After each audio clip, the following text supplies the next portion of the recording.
So ayan, Luzon, Visayas at Mindanao, part 2 po ng ating tutorial. So maraming nagtatanong talaga sila kung paano ba mag-alaga. Kasi minsan, ang dami pong nalugi dahil sa mga insekto. So try nyo po itong ating insect repellent, makakatulong po ito sa mga growers. Kasi ang mga grower, kasi 'di ba yung palay, halimbawa yung palay, gulay, 'di ba may kanya-kanyang mga ano yan, insekto. Oh. Lahat naman po may insekto, pinipeste talaga. So ganun din ang mushroom. So tingnan niyo po yung aking mga videos diyan po sa ating reels, no? Pag napanood niyo po 'yon, nako, napakalaking tulong ninyo kapag meron kayong insect repellent. Wala po kayong mabibili nito. Dinik-dik lang to ng mga herbal dyan. Tapos ginawa kong powder. Ayan. So ito ganun din. Ginawa kong powder. Ayan. So i-try nyo na lang po ito na magamit. So may nagtanong, safety po ba ang pag spray ng inyong booster at insect repellent? Yes. Kasi po, why? Ang insekto po hindi natin patayin, bubugawin lang po natin. So pag binugaw po natin sila ay kukunti na lang po yung mga insekto pag na-prevent po natin. So pag may naiwan na 2, 3, 1, hayaan mo lang po sila kasi part sila ng bees. Sila yung mag-pollinate. Halimbawa, dadapo sila dyan, pupunta sa kabilang protein bag, yung, alam mo, ang spores natin ay importante din yun para ma-pollinate sa ibang mga ano, magbubunga. So, yun po. Kaya wag nyo ikagalitan yung mga insekto nyo, hayaan nyo na po yung mga lumilipad. Basta wag lang marami, kunti lang. O, mga 5 lang sila, ayos na yun. So, tutulong din yan sila. Kapag marami na, isprayhan mo lang po ng ganito. Ayan ha, insect repellent. So Luzon, Visayas at Mindanao, try nyo na po ito. Marami na pong nakasubok niyan na 99%. Yung mga ayaw magbunga, naku, bubunga talaga siya. Yung 1 to 2 kilos nila, tas ang dami, libo-libo, 1 to 2 kilos lang. Anak ko, magiging 10 kilos, 20 kilos. Talagang sulit ka talaga. Yung mga 5 kilo na ang pagbubunga. So na-try ko na ito nung nagkaroon ako ng mushroom diyan sa farm ko diyan sa garahe, no. Nasa 500 to 600 yung aking kasi lang naman ang kasya dito sa village namin, yung garahe namin, kasi wala naman akong farm talaga na as in malalakihang farm. So talagang umani ako ng nasa lang yun, 500, no. Ang pinakamataas ko nasa 6 kilos araw-araw. Pababa siya, may 5 kilos, may 4. Tapos pag papalo na naman ng 6 na kilo, ganun. Kaya minsan nabubulukan ako, hindi ko alam kung saan ko. Araw-araw yun. Iba-ibang kilo. Tapos meron na naman, wala siyang tigil. Binlag ko yan siya noon, pero na ako, nagsawa na ako kakabalag. Nag-live ako noon, nabura na yung iba eh. Pag live pala, hindi naman siya, wala pang reels nung araw. Kaya hindi ko na-preserve yung ibang mga bunga. Yung na-preserve ko na lang yun, yung iba na lang. Oo, yung magaganda talaga na as in bulky. So, ganon. So, ito, ang ating mga, pag nag-yellow po siya ha, pag nag-yellow, alam mo po yung yellow, na over moisture po siya, baka nalunod. So mayroon akong tutorial dyan na may hinati-hati ako dahil sobrang dami ng tubig sa loob, napaliguan siya. Sa ibang farm yon. So ayan, hiniwa ko po yung likod para lumabas yung tubig.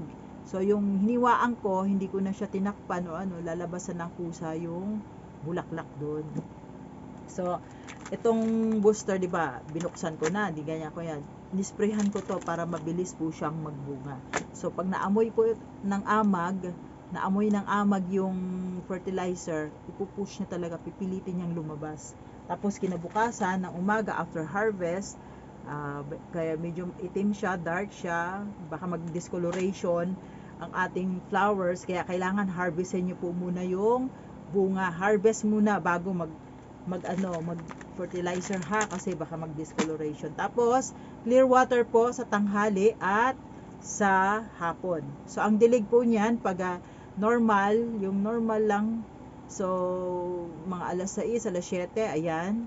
Tapos pag alas 12, alauna, kapag masyadong mainit, o kaya alas 11, pagitan na ganun, basta tanghali. Tapos hapon, alas 4 or alas 5. Pwede naman magdilig. Basta 3 times a day. Regular yun ha. O kapag once na super init talaga, summer, hindi naman tayo summer, kaya ituturo ko na lang muna yung taglamig. So halimbawa, umulan ngayong umaga, paliguan nyo lang ng yung protein bag niyo kapag nakasarado pa siya, paliguan nyo ditong para yung moisture niya, kasi magdamag yun siya na natutuyo na ba. Pero kapag malakas ang ulan, misting lang, no? Misting lang sa harap para hindi siya malunod. So harvest muna bago magdilig. Tapos sa tanghali naman, kung halimbawa umulan sa tanghali, medyo basa-basa pa siya kasi ina-absorb niya man yung moisture sa paligid. So pag once po na na-absorb po niya, huwag mo na didiligan. Kasi baka mabasa, magiging kung sa sinaing malata, no? So hayaan mo lang yung ma-absorb niya yung mga tubig sa ulan. Hayaan mo lang yun. Kasi yung usok niya, yun yung pinaka-pagkain niya, yung naghahanap siya ng pagkain, yung usok niya. Yun, di ba nakikita niyo usok lumalabas. Yun, tapos bumabalik sa kanya. Lalabas siya, magre-release siya, tapos babalik sa kanya. Yung mga spores na usok, ganun po siya. Gahanap siya ng moisture, pagkain. So, ito pang technique po. Sa araw, tulog po sila. Kaya nakikita nyo sa araw, hindi siya lumalaki. Hindi po siya, stay put lang siya sa size niya. Pero pag kinabukasan, ang laki na kasi sa gabi, gising po siya. Gising sila. Sa gabi siya naghahanap ng pagkain. Ayan, sa gabi kasi malamig, tsaka ma-moisture yung paligid. So talagang gustong-gusto nila. Kapag mainit, tulog sila. Ayaw nila. Ayun. So kailangan po natin kasi experience lahat eh. So kung by the book ka po, pag by the book, tapos pag may iba't ibang mentor, kunin niyo po yung mga nila, yung mga techniques, pwede nyo po yung gayahin. Katulad ko, ginagaya ko po yung napag-aralan ko, kung ano po yung tapos meron naman yung iba, may way din naman po sila. So ang gagawin mo na lang, sino kaya ang mas maganda magturo dito, subukan nyo na lang po. Ayan, lahat naman magagaling eh. Tapos yung pag may mushroom kayo sa mga kapitbahay nyo na gumagawa na, doon na po kayo mag-order. May mga malalapit sa inyo. So mag-search po kayo sa growing mushroom growers na malapit sa lugar nyo. Halimbawa, taga Caloocan ako. O search ko na doon, fruit mushroom farming Caloocan. O kaya Bulacan, Mindanao, Visayas, Luzon. Yan, ganun po. Marami po, halos lahat meron na nag-aalaga. So, yung problema talaga nila, insekto.